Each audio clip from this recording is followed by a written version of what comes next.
Il sindaco del comune di Cianciana, Francesco Martorana, unitamente alla sua giunta, avendo appreso recentemente da informazioni di stampa che è stata celebrata l'udienza preliminare a carico di Filippo Sciara,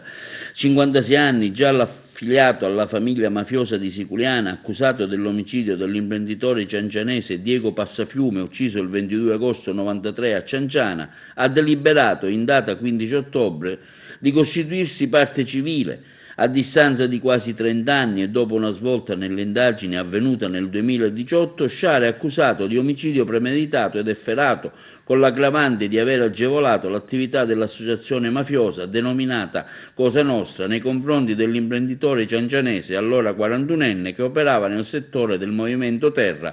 ucciso mentre era alla guida della propria auto, insieme alla moglie, alla suocera e ai bambini, e raggiunto da alcune fucilate, di cui l'ultima in pieno viso. All'udienza preliminare, che si è svolta lo scorso 6 ottobre, si è costituita parte civile l'Associazione Cittadini contro le mafie e la corruzione. Il comune di Cianciana, con la delibera della Giunta, si è costituita parte civile all'udienza fissata nel prossimo mese di gennaio nei confronti di Sciara Filippo, accusato in concorso con altri per l'omicidio dell'imprenditore ciancianese Diego Passafiume, nell'ottica della finalità statutaria del comune di adottare ogni utile azione, in primis la costituzione come parte civile nei processi di mafia per la diffusione della cultura della legalità.